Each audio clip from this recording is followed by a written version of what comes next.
Hola, buenas tardes. Mi nombre es Andreu Lechuga, soy del paralelo 201. Y este va a ser mi video de la tarea de Deep Learning para el ramo de Introducción a la Ingeniería.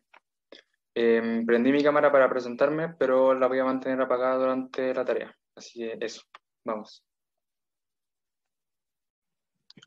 Ok, voy a partir hablando del primer ejercicio sobre normalización de datos y por qué es importante. Voy a bajar directamente aquí a señalar, esta es la línea en la que se normalizan los datos. Ahora no está comentada, la voy a comentar después y voy a explicar un poco qué es y por qué sirve y por qué es tan relevante. La normalización de datos le funciona a la red, es súper necesario porque así podemos pasarle un bloque de datos a la red con márgenes, con límites. Entonces lo que hacemos es someter toda esta nube de datos, que en este caso son imágenes, a un normalizador, que es este número, para que queden todas iguales y así la red pueda trabajar mejor y más óptimamente. Aquí tenemos los resultados más abajo de lo que salió, ahí lo perdí, de lo que sale al principio. Estos son los niveles de precisión, va de 86 a 97 en una primera ronda con los números preliminares en 10 épocas. Ahora voy a hacer el ejemplo de qué pasa si es que yo comento esta línea y voy a correrlo para mostrar cómo varían esa salida. Bueno, aquí tenemos la salida sin normalizar y podemos observar dos cosas muy interesantes. Primero, el tema del error, que no comenté recién, pero que con los datos normalizados varía entre 1, y tanto hasta 0,5, menos de 0,5. Aquí el primer error fue tremendo, caótico, y luego se mantuvo constante, cosa que no es bueno porque significa que la red no fue capaz de procesar los datos. ¿Por qué? Porque no pudo reducir ese error. ¿Y por qué no pudo reducir ese error? Porque los datos estaban dispersos. La gracia de normalizar datos es disminuir esa dispersión de los datos para que la red lo pueda leer mejor. Y eso claramente se vio reflejado en el porcentaje de precisión, que bajó considerablemente en un 70%, que es bastante. Voy a pasar al ejercicio 2 hablando solamente de las épocas y cómo repercuten en el resultado. Así que me voy a saltar todo el código y voy a llegar al resultado del output del código con 10 épocas. Aquí tenemos de la 1 a la 10 con un resultado o sea, un porcentaje de precisión que va de 84, 85 aproximadamente a 97. Estos valores son importantes porque luego los vamos a comparar con el valor de 20 épocas, que son el doble. Voy a darle play, voy a pausarlo para poder comparar. Aquí terminaron los 20 repeticiones de entrenamiento y lo que quiero señalar aquí antes de llegar a mi conclusión es que miren esto.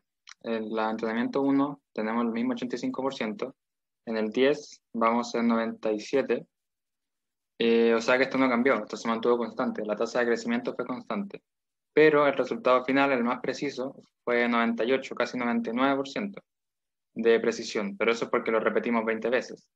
Ahora, esto no creció más rápido por tener más repeticiones, solamente tuvo más repeticiones y por lo tanto se hizo más preciso. Y eso es precisamente mi conclusión. El EPOC no afecta, no es lo que afecta a la tasa de crecimiento de aprendizaje de la red, sino que es solo la cantidad de repeticiones, lo cual se complementa con el batch size, que es la cantidad de información por repetición, o sea, por entrenamiento. Ahora vamos a ver cómo podemos ver, vamos a pasar a ver cómo se puede alterar esa tasa de aprendizaje. Ok, vamos a ver. Entonces lo que queremos ahora es cambiar la tasa de crecimiento, no solo la repetición. Entonces vamos a dejar el epoch como teníamos antes, en 10, y vamos a explicar qué fue lo que descubrimos. El número de capas lo vamos a dejar pendiente por ahora. Vamos a hablar solo con estas dos capas y este número, que si se fijan están en proporción. Esa es la clave, la proporción. Entonces, si esta está en 16 por 2, 32 por 2, 20, 64, es una proporción de a 2. Ahora, si probamos con otra proporción, digamos, denme un segundo, disculpen, vamos a usar una proporción de por 4, va a ser el doble, así que aquí vamos a elegir un número arbitrario 6, por 4 va a ser 24, y por 4 va a ser 96, si no me equivoco. Entonces ahora le vamos a dar play y ver cómo reacciona. Lo que debiese pasar es que en el ejemplo anterior pudimos ver que en 20 epochs, en 20 épocas, iba de 85 a 90 y casi 99, en 20. La idea de esto, al duplicar el número de la proporción es que se demore la mitad, o sea, que vaya de 85, 87 a 99, en vez de 20, en 10 épocas. Vamos a dejar esto cargando y vamos a mostrar si es que nuestra asunción, nuestra teoría es cierta.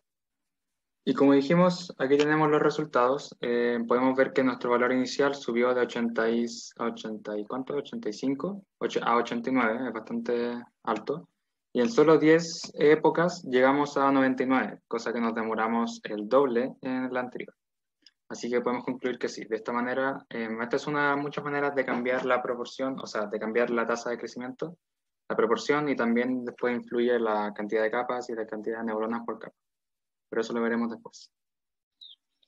Por último, pero no menos importante, vamos a movernos al ejercicio 3, que consistía en crear una red un poco no de la nada, porque gran parte del código que se usó aquí es el código usado en la primera red, y con unos pequeños cambios para tener los datos específicos que se necesitan de esto. Esta red puede funcionar con este tipo de parámetros. Son fotos también de muy baja calidad, pero no de números, sino que de cosas.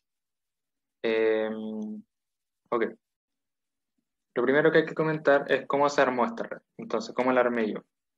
Lo primero, copié básicamente toda la base del código, pero le di todos los giros que quise darle al primer código, pero no lo hice porque ya estaba hecho. Así que probé con de todo.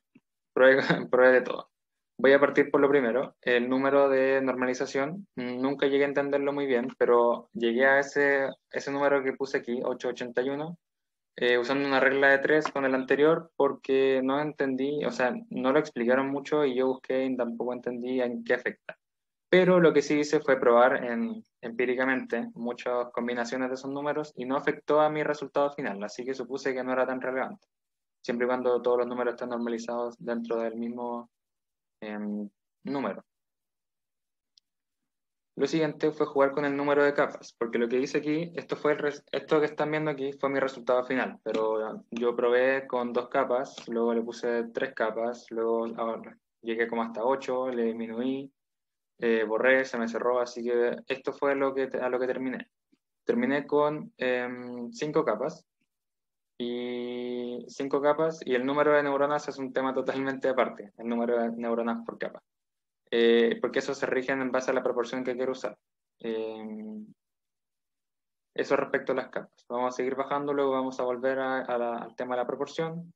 La ecuación de error también la traté de cambiar, pero me di cuenta que la cross entropy era la más adecuada porque creo que nos pasaron la binaria, no estoy seguro, y habían un par más que eran Poisson y otras que no las probé y no, algunas no dieron resultado, otras tiraron error y otras tiraron un resultado peor. Así que al final terminé quedándome con esto. Y el optimizador fue lo más interesante, porque todos los optimizadores que probé, que fueron 5, me funcionaron. Probé Adam y otros 3 más que no me acuerdo. SGD y eso. Al final decidí quedarme con SGD. Y aquí, bueno, con todo mi código trabajé con 10 épocas porque era un estándar para para poder medir mi error o mi mejora o peor. Bueno, y el batch size lo dejé en un número dependiente de la proporción, que al final quedó en 6. El resto no afecta mucho, son salidas. Y estos fueron mis resultados. Los voy a explicar al tiro.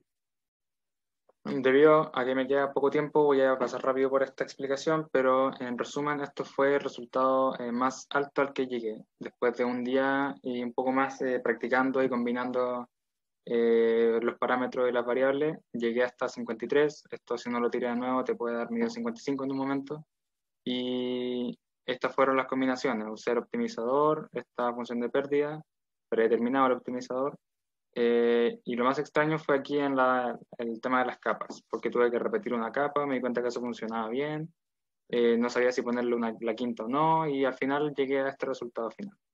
Yo estoy contento porque llegué a 55.